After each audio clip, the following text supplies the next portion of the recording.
And we're live. Good evening, everybody. Welcome to the Late Show, the Bigfoot Odyssey Late Show. I know where DDoS has got a live show going on right now. I didn't know he was doing one. He usually does it late. That's why I decided I would do ours at 10. I wasn't trying to compete with the BDRP for sure.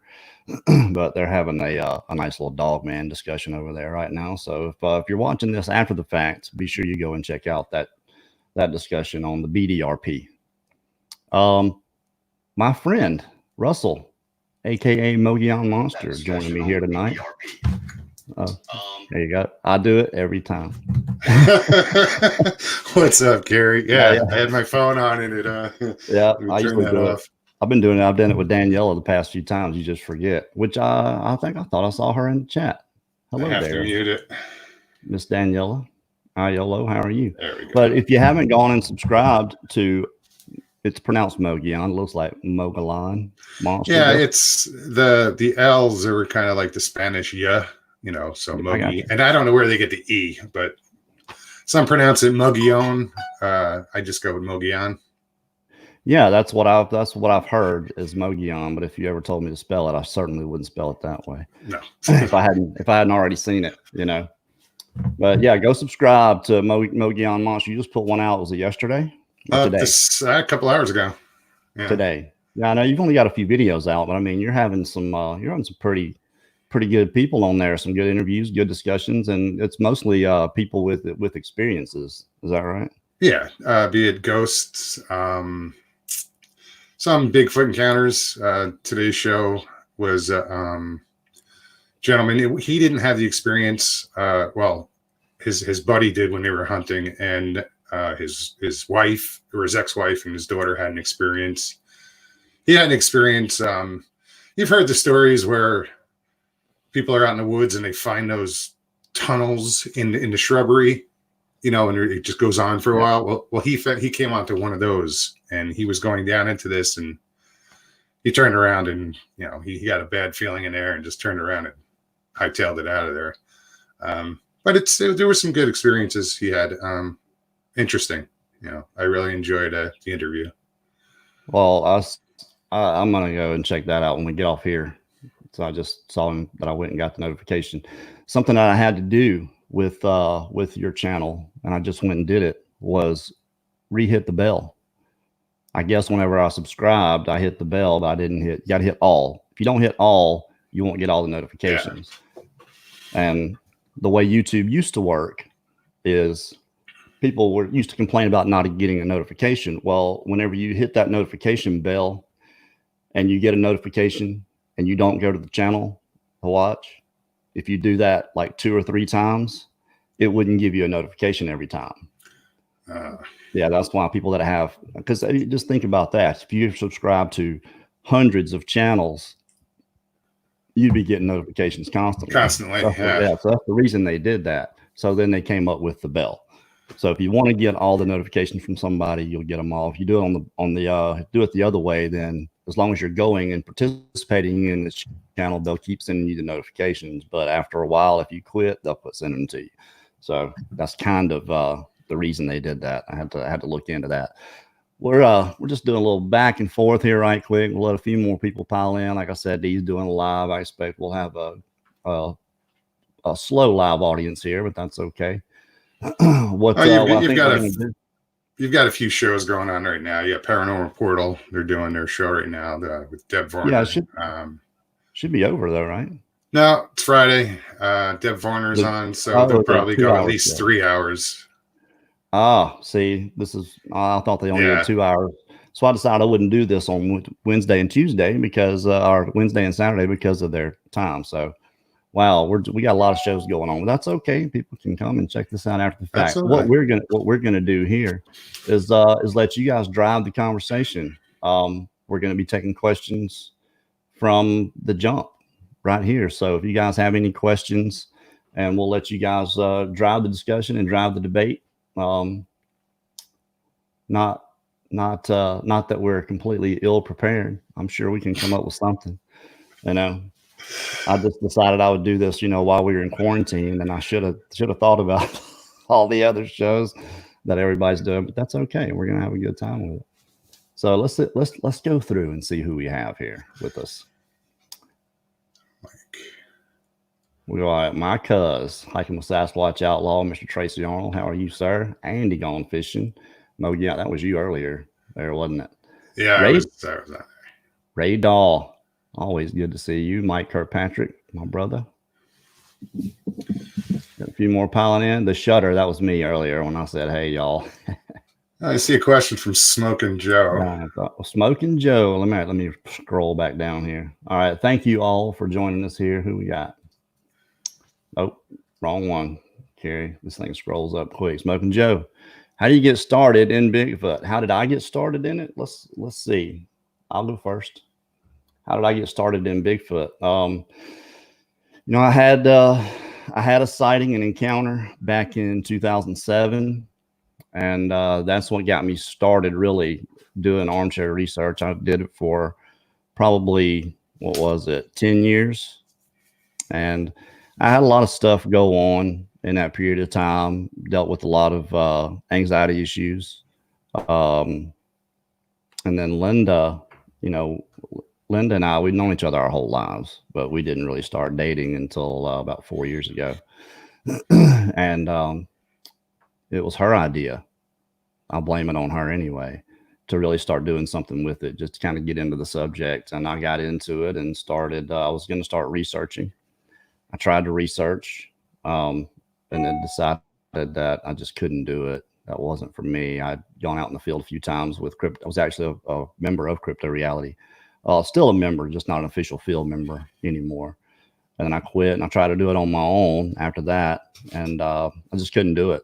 So my brother, who has passed away now, he came up with the idea years ago that someone should, find and interview people, and tell their story and experiences. And so I once I decided I was going to do that, and Linda suggested it, and I was like, look, if we're going to travel all over the place and do this, we're going to go there. We're going to do more than just somebody's encounter story. We're going to find somebody that's got a lot of stuff to tell and something to show. And so we started doing the Odysseys. And then we couldn't do the Odysseys that often. We decided to supplement with the researchers' reports, where the idea originally was to just have researchers on here. And then, every now and then maybe have someone with an encounter, but to talk about their area, what they're getting, report, a researcher's report, essentially. And now it's morphed into what it is. We have all kind of researchers on. It's not just Bigfoot researchers. It's all kind of researchers from the fringe that we have on. But I mean, that's how I got into it. And it's actually met so many wonderful people doing this. And just like Russell, I doubt I would have ever known you otherwise if it wouldn't have been for the internet and stuff like this, Yeah, so I've made a lot of that's how I got good friends. Yeah, I got into it just by accident. I haven't had an experience or a sighting or anything like that. About it's gonna be 2 years ago now. I stumbled upon Sasquatch Chronicles and just started listening and got hooked. I mean, I couldn't believe all these stories and then, you find all these other channels and, I just, after hearing, the 1500th story, you step back and you go, everybody can't be lying. So there is something going on out there. No.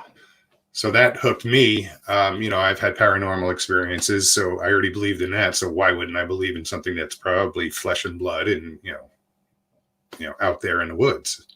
It's hard for people to believe or accept, but that's up to them. I mean, I really have a good idea that there's something going on out there. There is. So yeah, I mean, I just as far as the name, when the first live chat I went on, how you have to create a YouTube channel to get into live chat, and I really didn't want to put my name out there. I was like, ooh, So I'm like, okay, I'm in Arizona, Mogollon Monster, you know, and it's funny because so many people have so much trouble pronouncing it that to me, it just became not a joke, but that's the only reason I kept it, because nobody could pronounce it. And it became fun, you know? Right. Excuse me.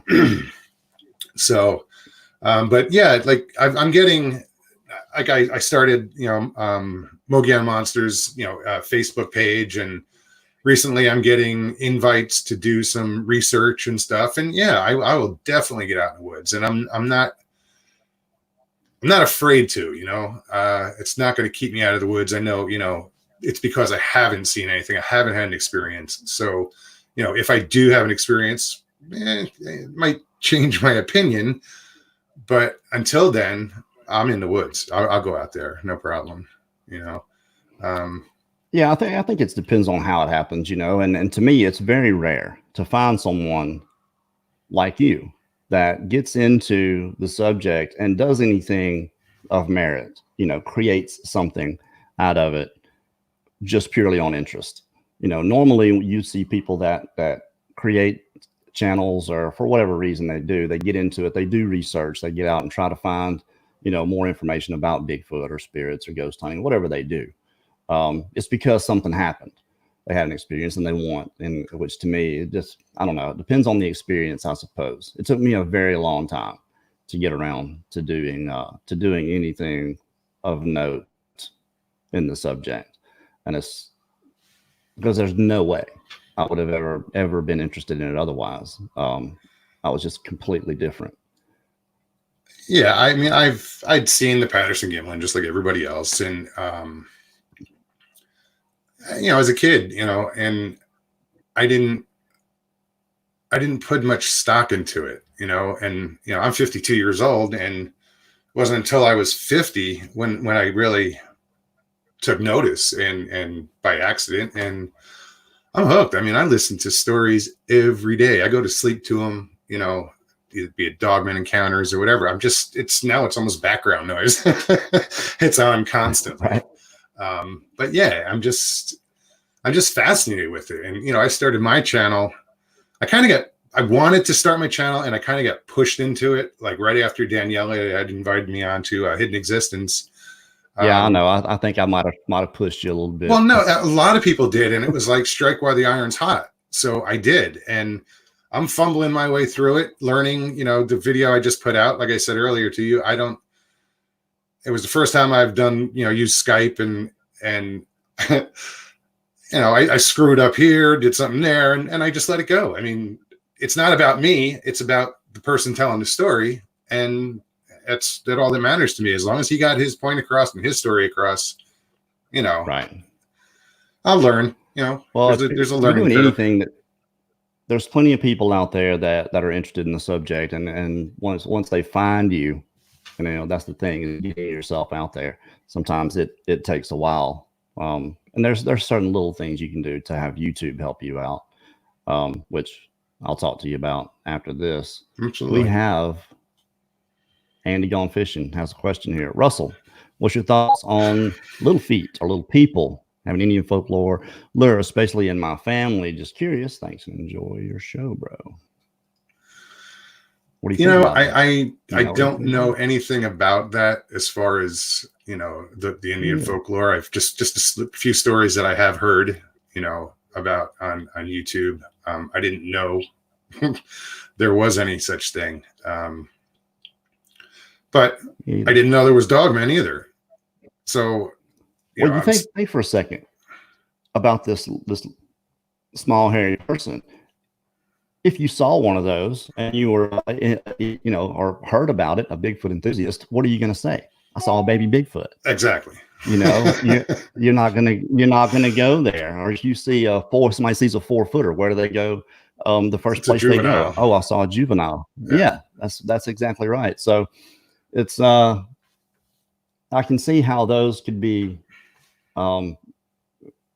mislabeled. People probably see these things a lot. I did a story of a guy that was driving back from a football game with one of his players. He was the coach, and there's this creature standing in the middle of the road, and it's 3 feet tall, and he swerves to miss it and goes off into the side of the road in the bushes in their Jeep, and this thing's throwing rocks at them, and they get stuck trying to get out. It's a pretty cool story. It's the Valentine Bigfoot. It's on the Shutter. If you haven't subscribed there, go check that out. We have another question right here. Hiking with Sasquatch Outlaw, what is the best reports you have from a witness? What's the best? No, best. Do I have a favorite? I think I might have a favorite. I have a favorite guest that I've had on for sure. What about you, Russell? Being so new to this, I haven't had too many, but it's kind of weird. Another thing I hadn't heard of before was before I moved to Arizona were skinwalkers. And once I started getting into this, I talked to my friend in Sedona, who at one point in his career, he lived up on the Indian reservation in Flagstaff, the Navajo reservation. And, they were white. He lived on the reservation because he worked there. And at one point, living on the reservation, they got invited to certain events, powwows, whatever it was. And they won some goats. They won like 2 goats at this event. And so they put them in a corral. It was actually a corral within a corral. They had horses, and then they put a small paddock inside the horse corral. And they had it for about a year. And one day they go out to feed them, and both the goats are dead. The horses are gone. They broke out of the paddock, and the goats are dead. Their heads are twisted around, broken necks, and half their face is ripped off, is peeled off. So when I don't want to insult anybody, I don't know if it's a shaman, medicine man, or the whoever it was came to the house and saw this, they were like, no, this is bad medicine or whatever, and they had to do this whole cleansing ceremony. And that's the only firsthand account of a skinwalker that I've heard of, and that's probably so far my favorite bizarre account of something. Your internet's skipping out just a little bit, Russell. I know you might have another window open or something. Yeah, it could be me. I don't know. I thought I heard a little bit of feedback somewhere, but I don't know. Am I skippy for you? No. Pretty clear? You sound good. I don't know. Okay. I just know sometimes people have other windows open. Funny story. Last I mentioned windows open. I don't know if Danielle is still here or not. We were having a guest on, and he was not a technologically up to speed, so to speak, on much at all. And we were trying to walk him through because he was having, technical issues.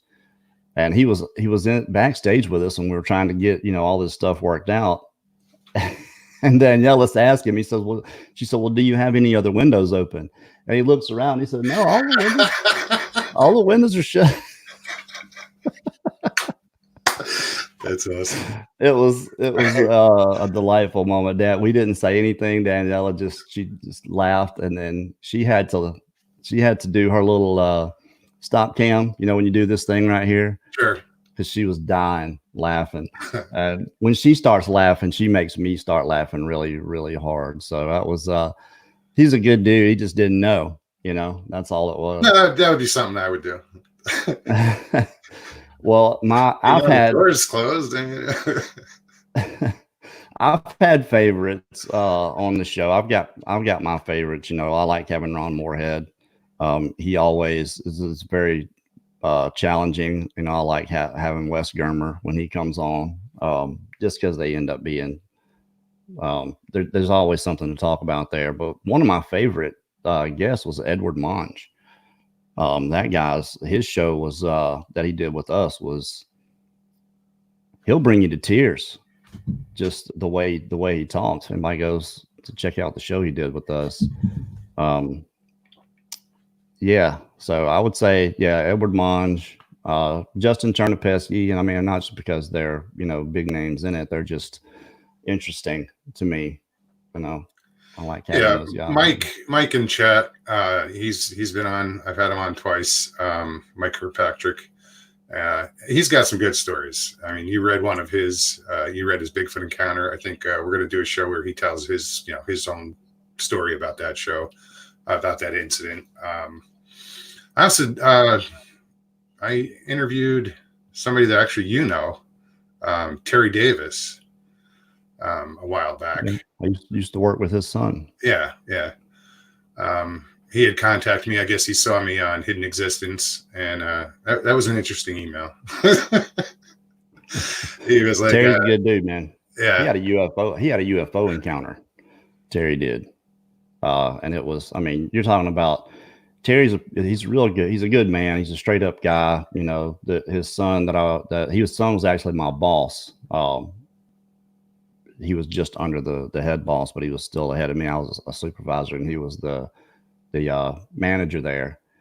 And he always talked about his dad and his UFO encounter. So I never got to hear. I got to hear part of it, but yeah, Terry. that show, that interview was really good. I mean, it had me in tears by the end. Like there was some similarities and things that had happened in my life and that he brought up, and I was just like, I was kind of blown away. And I saw some comments after people had watched it, and they're like, "Yeah, man, that had me cutting onions at the end too." And but that was a really good interview. I'm having. Oh, that's the thing, man. You got to be able to have a little bit of fun with it. Thank you, Jamie Harms, for putting those links up there to Russell's channel, Mogollon Monster, and to the Shutter also. Thank you so much. We got some good. I just added a moderator actually yesterday, Ems Lionheart. I made her moderator. Well, I don't know. I don't see her on here right now. Yeah, sorry. We're a little bit light on the discussion. I'm trying to get the ball rolling a little bit here with what we can talk about. I just figured we'd talk about whatever you guys wanted to talk about. That's why I just said, throw us some questions out there. And oh, here we go. Andy to the rescue. Do you all think UFOs and Bigfoot are linked? I'm gonna let you start with that one, Russell. I'm not sure. Let's just discuss the possibility. I think there's the possibility. Some corollaries. Well, you hear a lot of stories of orbs showing up during Bigfoot encounters or UFOs, soon after some encounters. I believe in UFOs. My dad's seen them in Sedona. My friends have seen them a couple of months ago. They had one, not far from their house. You hear some weird stories though, man. Like you do. There's a lot of them. Bigfoot was flying a UFO. It was like, well, what the hell? Where did that come from? But there are some weird stories out there, so I can't rule it out. Well, this is a guy gave me what he said. This is what he knew for sure, right? And I mean, I get this a lot. People that call and talk or email will tell me that what this guy said in particular was that aliens have created these creatures, and they've put here to watch us, to spy on us, and then they give whatever information back. I don't know. If that could be the case, I don't know. It didn't make a whole lot of sense to me. Something that technologically advanced. If that was the case, you would see a lot more of them. There would be a lot more sightings, I think, if that was the case. If they're the other spy on us, then they have to be, Well, I mean, would you? I mean, we don't know. To me, I don't think we know enough about the nature of this creature. I mean, we know they hide, and apparently they're extremely good at it. But to me, if something that technologically advanced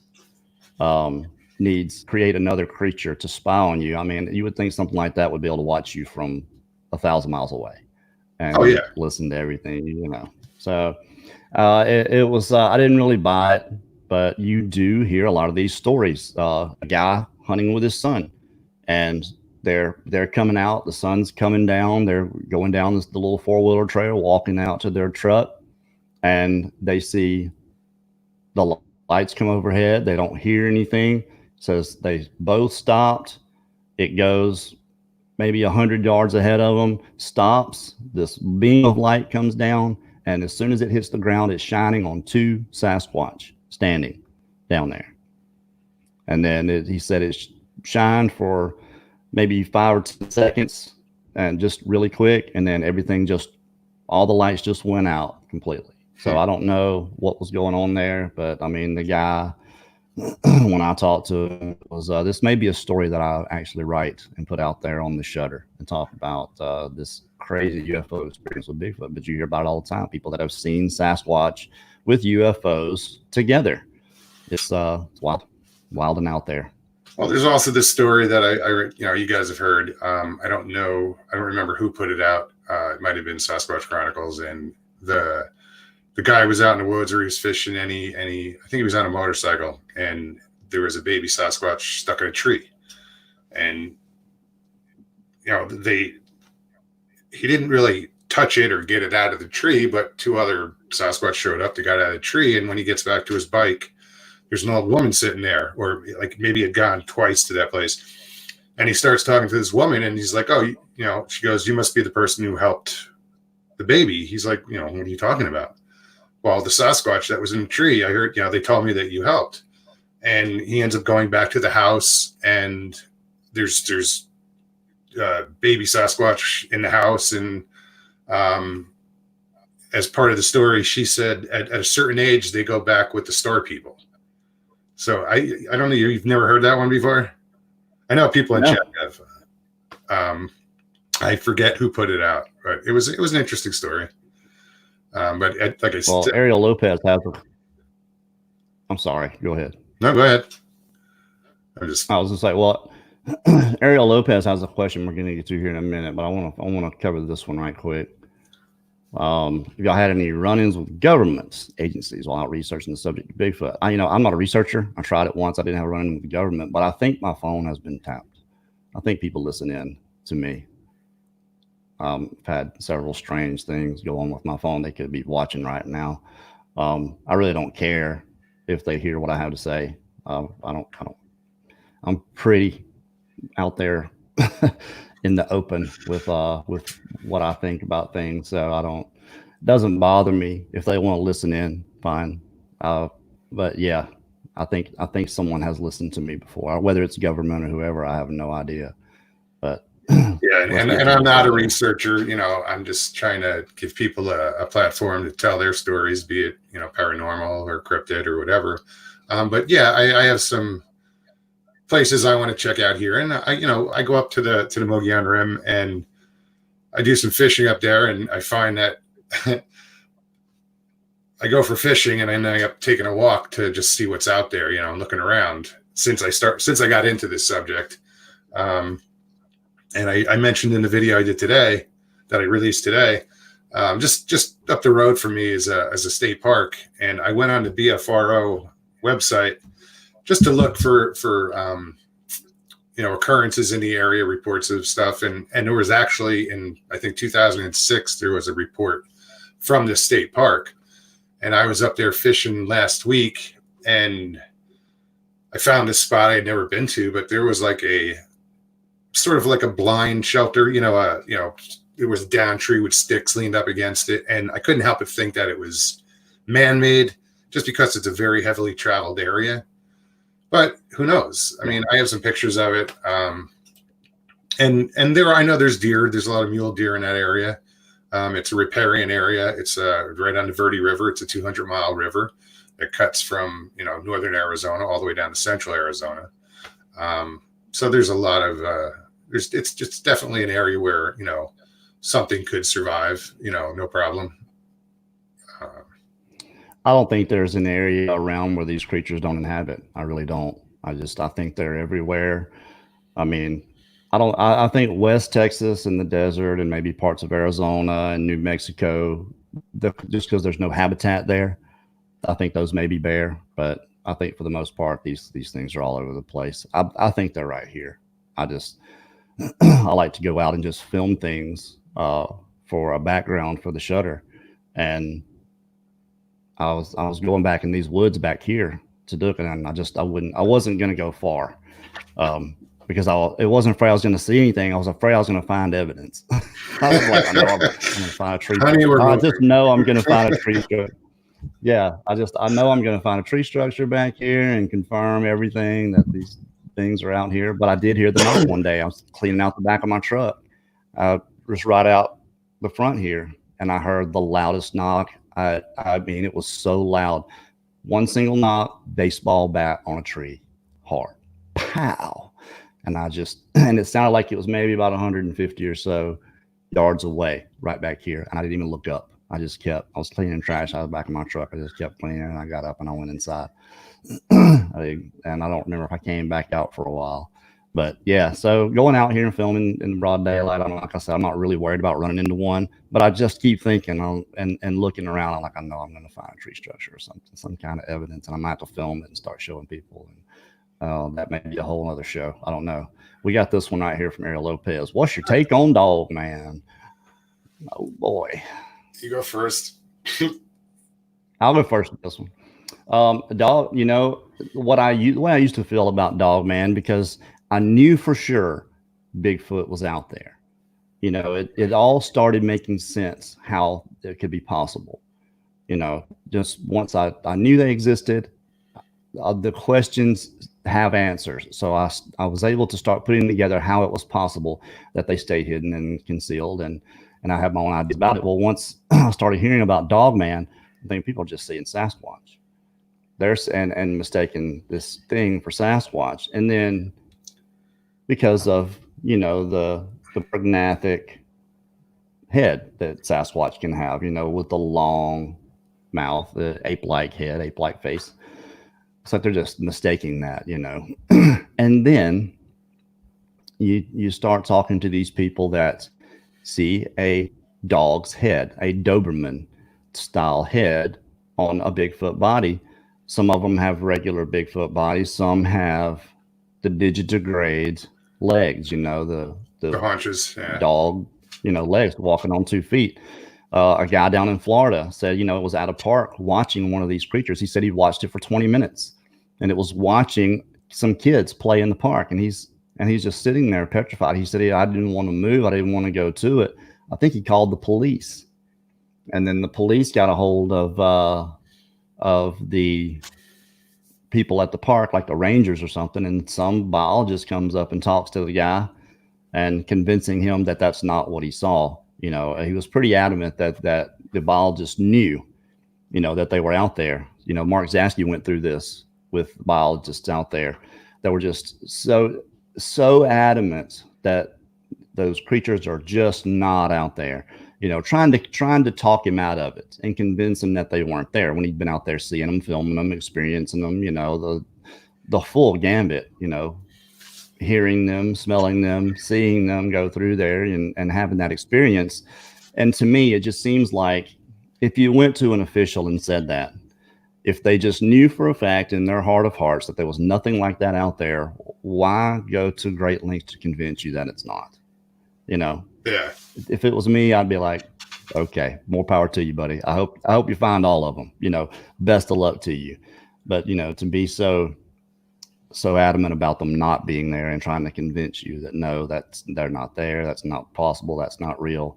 Why do that? So I think they know, and I can't tell you how much that makes me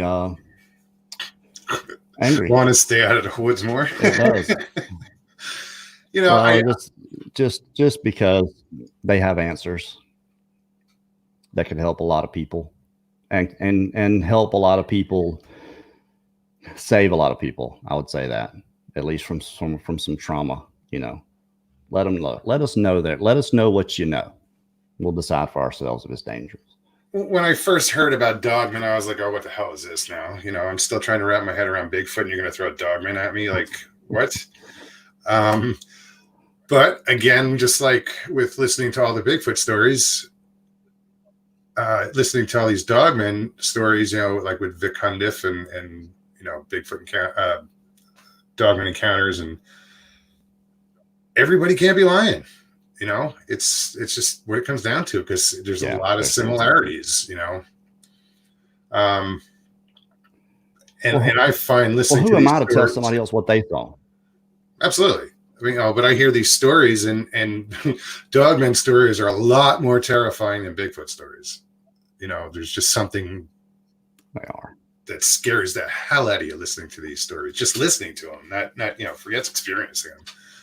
But then you hear all these different, like there's dogmen that hang out with Bigfoot, and then there's dog soldiers that are the mean SOBs, and there's just all these weird variances. So I have no desire to run into one of those. Bigfoot, I'll take my chances with. Dogmen, nope, thanks.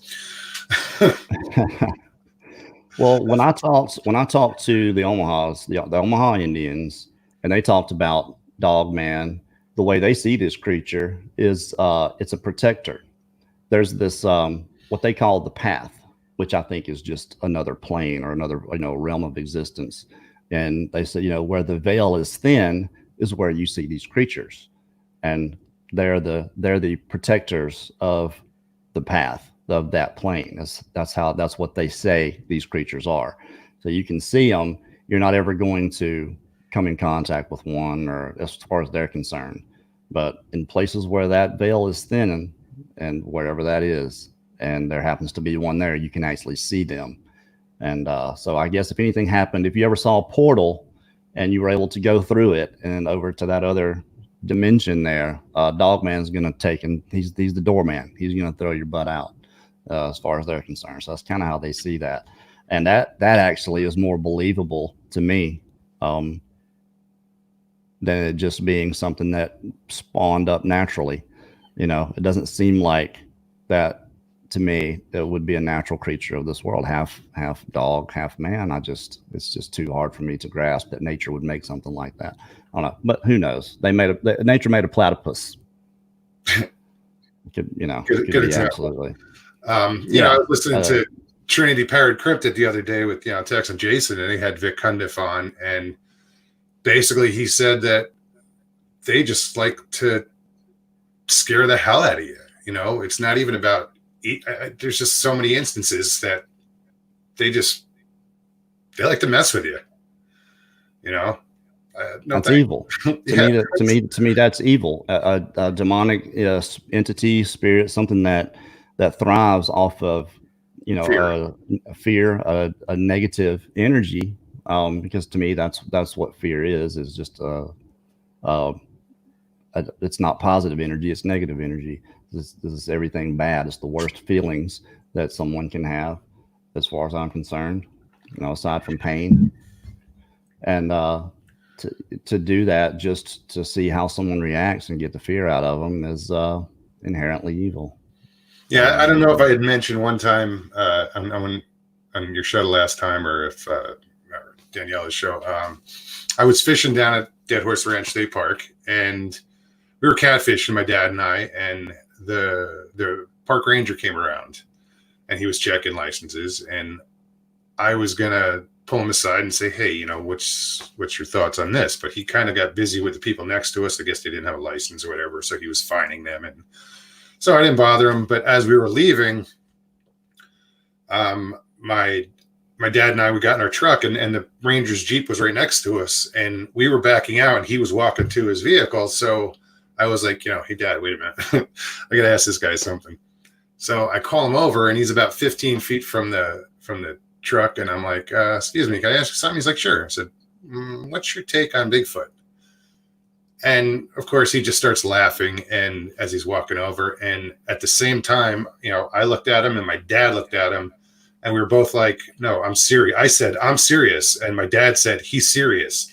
As soon as we said that, that man stopped laughing, and his face went like he was afraid of the next words that were going to come out of my mouth. Like, oh, well, we saw something or something, and I realized this, and it kind of made me nervous. So I was just like, think, rabbit. And I said, well, I listen to all these podcasts, and I hear all these stories. And he's like, immediately goes, oh, well, I don't listen to that stuff. And, they don't exist. And he goes, I'm a wildlife biologist, and, they don't exist. But he did say in the same breath, he goes, I'd like to think they exist, but they don't exist. It's easy for someone to say something doesn't exist, isn't it? And in their own mind, they're absolutely right.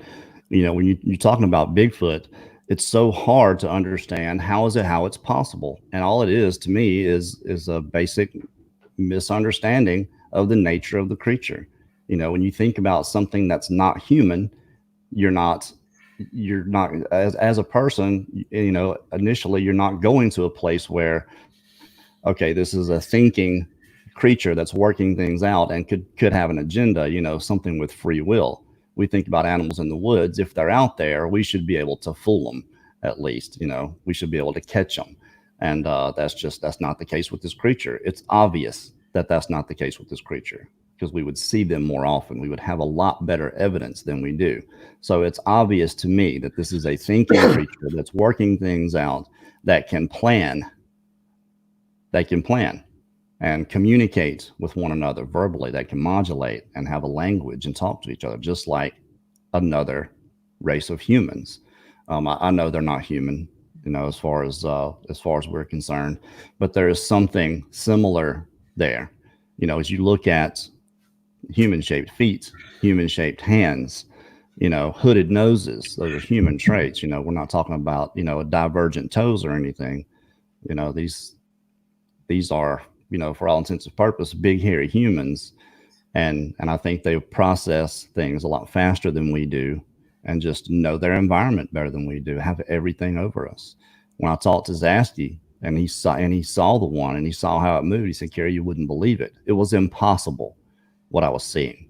I wouldn't have thought it was possible, because we tend to do that, don't we? We tend to put our own human limits on something else. But think about this. If you wanted to hide from someone in the woods and not be found, could you do it? Absolutely. You could do it, because you're there. They're coming, especially if they don't know you're there. If they don't know you're there, you see them coming a mile away.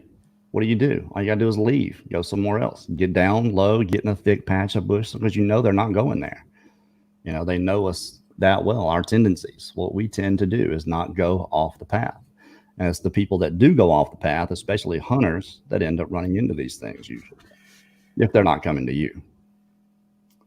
Let's see. We got another question here. What we got? Here's Miss Jenny Sutter. And she says, can humans and Bigfoot breed? No idea. I don't know either. But if you look at some of the variances in this creature, some look very human. And it could be a different type. I don't know. I don't really buy into the whole types thing. That's just like, to me, saying, Russell, you're a different type than I am. We're both the same species. We just look different from each other. Some people are taller, some people are shorter, some people are, just different skin tones. I think it's the same with this creature because of the shared DNA we have with them. The dogs are the same way. You end up with a bunch of different looking things that can interbreed with each other. They just look different. So yeah, I think it's possible. I think that there's Denisovan, Neanderthal.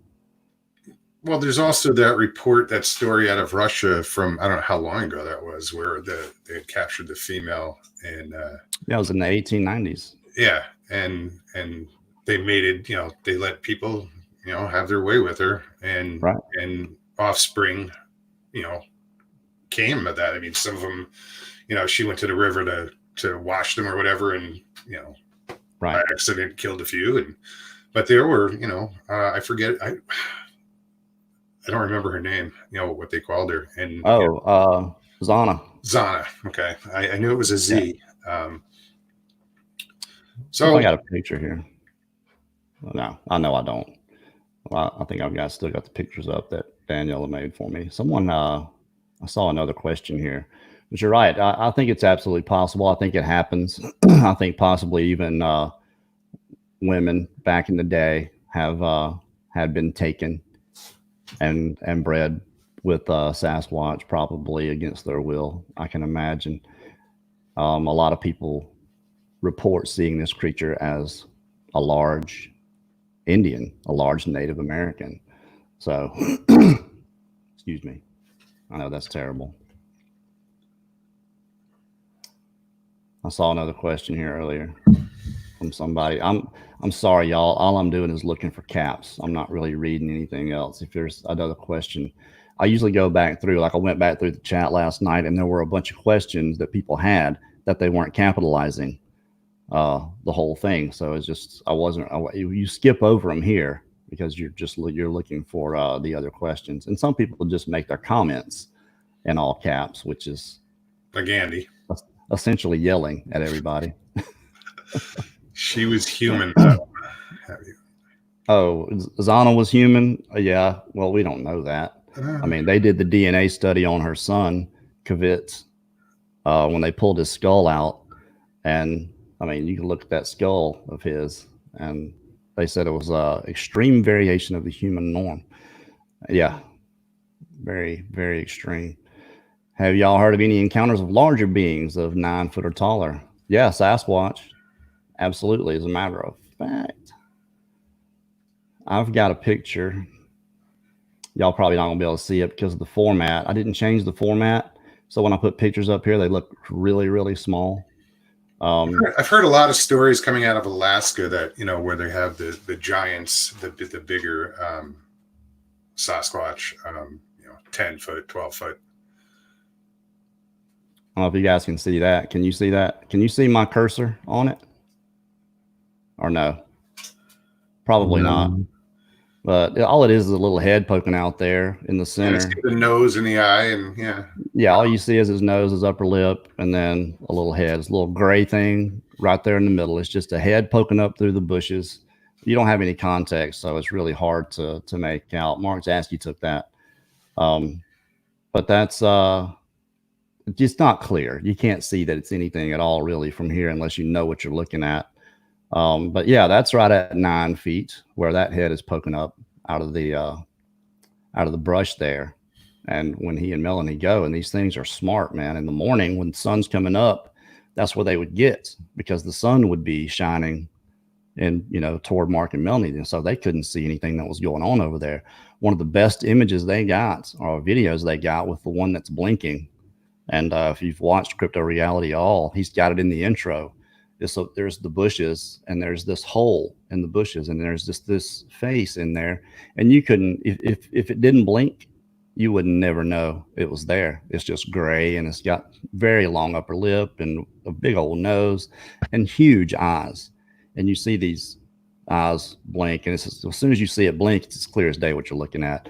So it's absolutely incredible. To me, some of the best evidence he has, period. But yeah, a lot of those over there, 9 foot, 10 foot.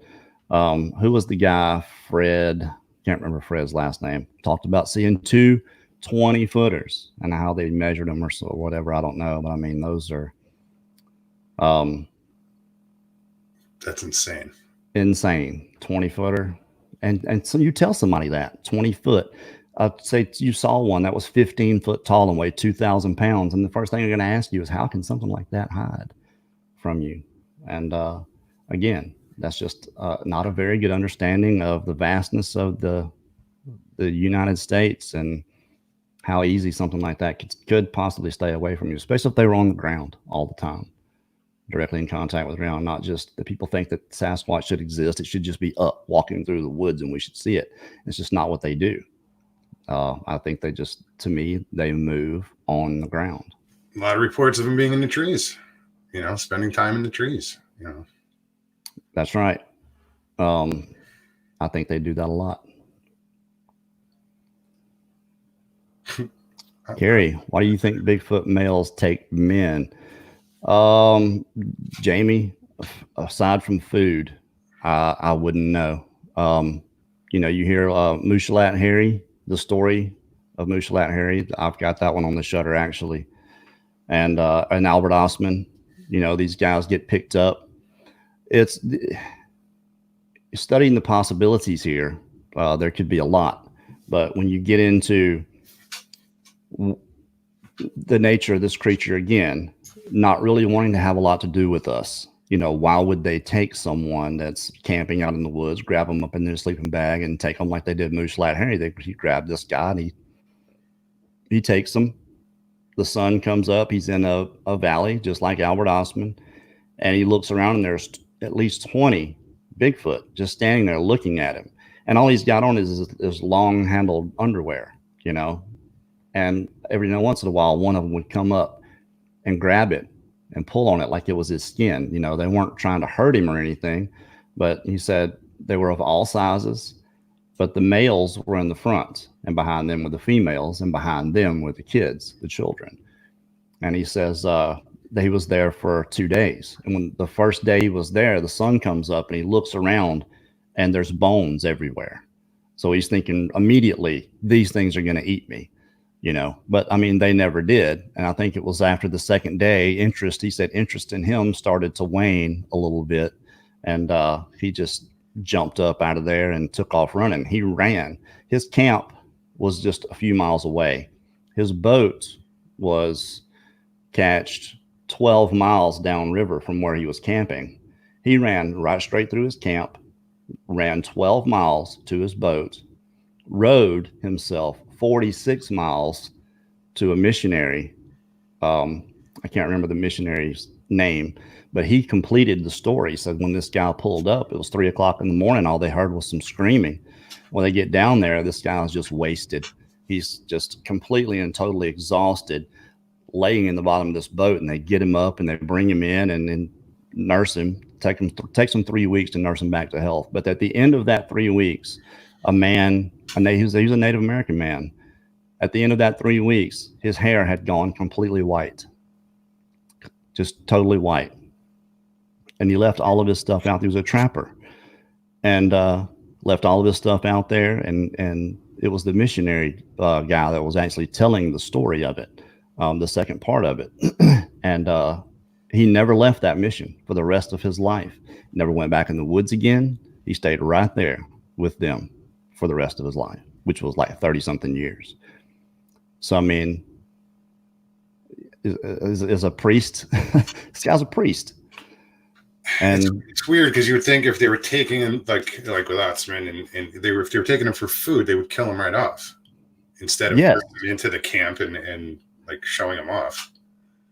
You know? Yes, absolutely. So it's either a curiosity, wanting to learn, using men to breed with female Sasquatch. You know, I don't know how much they understand about deepening their own gene pool, and you know the pitfalls of interbreeding. Maybe they do. I don't know. Those are the possibilities. They're either going to eat you, breed with you, or just be curious about you. They kept Albert Ostman for 6 days, but they wouldn't come near him. He said as close as they would get is when he would dip his snuff, and then the boy would come, and then the big one, because he felt like they wanted some of it. So he just rolled a can over to the boy one day, and the boy jumped up and grabbed it, and he runs over by his sister, and they sit there and play with it for, you know, an hour. And then he goes over and shows it to the big guy, you know, the daddy, what he called him.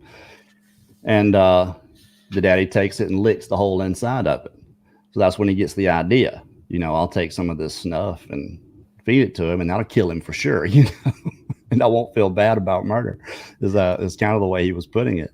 And that's essentially what ended up happening. He said, I got to chew one day, and I was smacking my lips and acting like it was a whole lot better than it was. And he reached it out and offered it because the big one had come and sat down 10 feet away from him with the boy, and holds it out, and the thing grabs the whole thing out of his hand, downs it, you know. And then he said it only took about a minute. And he says he starts making this weird noise like this. And he's like, oh, it's on now, you know. So he gets his rifle and he gets a shell in it because he's thinking, I'm going to have to shoot. If he comes at me, I'm going to shoot him right between the eyes, you know.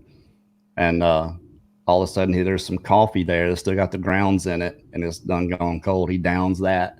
That doesn't help. He said he put his head between his legs and he rolled forward about 3 times, jumped up and ran down to get water from their little creek down at the end of the little valley where they were in, a little spring that was there.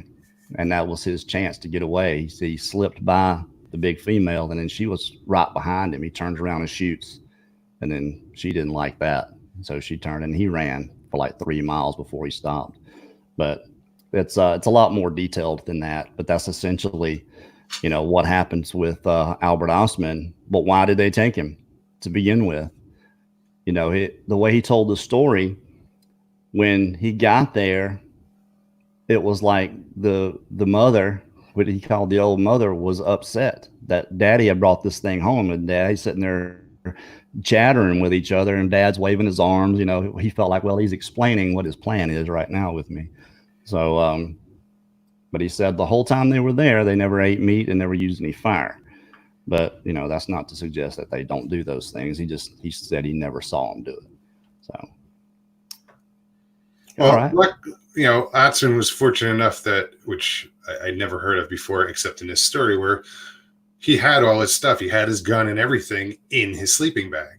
Right. So, you know, they didn't know. So when they picked him up and threw him over the shoulder, he had all his stuff. Right. Not all of it. Fortunately enough, he had his shoes. He thought a porcupine was coming and messing with his camp, you know. So that night before he went to bed, he takes his rifle and he sets it just inside with him. And he takes his boots, because porcupines like to chew on leather. And he throws his boots down into the bottom of his pack sack or his sleeping bag. And then all of a sudden, he said he woke up being carried. So he wasn't sure, because he was a heavy sleeper. He wasn't sure how far the big guy had taken him, you know, before he woke up. You can imagine it wouldn't have been that far. But in the description of the whole thing, he was very, very uncomfortable for like 3 hours. This thing carried him 25 miles away. That's how far he said he was. Fascinating story. Yeah, it absolutely is. And the way he tells it and the amount of detail that's put into it. And that was 40 years after the fact when he told it to John Green. And John Green wrote it and put it in his book. And in one of his books, it's published in 76, I think. He told the story in 67, or happened in 1924. So it was 43 years later. He's telling this story and is recalling all this detailed information about these creatures. And the whole thing is just incredible. But to me, I think those are the only two that I know of, is Mushlat Harry and Albert Ostman, where they've been abducted and actually got away. You would have to imagine there have been a lot more people abducted by these creatures that just didn't make it out. You know, yeah. I think that's happened before. I think a lot of hunters that have gone missing have shot at one of these creatures. And I don't know. That's just how I feel. Big mistake.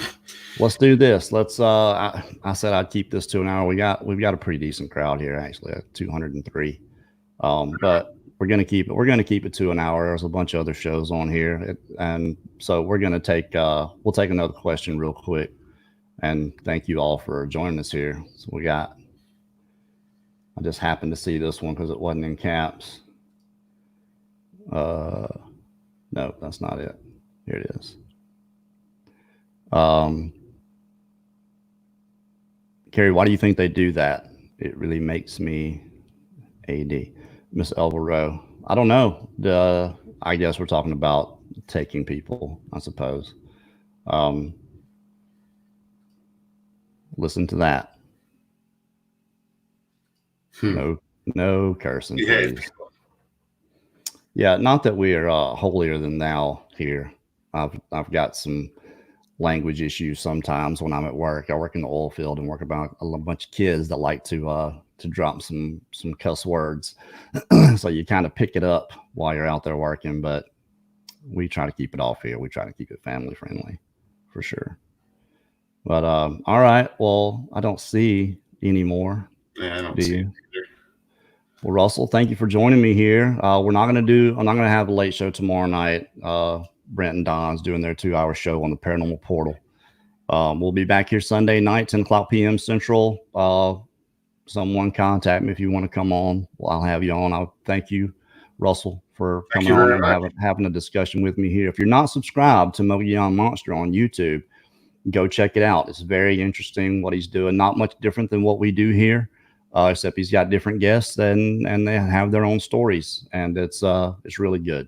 So go check out Mogollon Monster on YouTube and the Shutter. If you're not subscribed to the Shutter, shame on you. The show, all it is narrations of actual events, reported to be actual events. I'm not claiming anything is real there, but I don't do made up stuff on there. It's all I've been doing affidavits. I just put one out today that had William Rose affidavit in it, and guy that was catfishing had one run into his truck is there, and an excerpt from the diary of Elkanah Walker is on that one too. So pretty interesting stories, but that's all it is. There's 24 or 25 videos I think I've put out there in a month. So, and it's all just narrations, just like Dixie Cryptid, only not as good.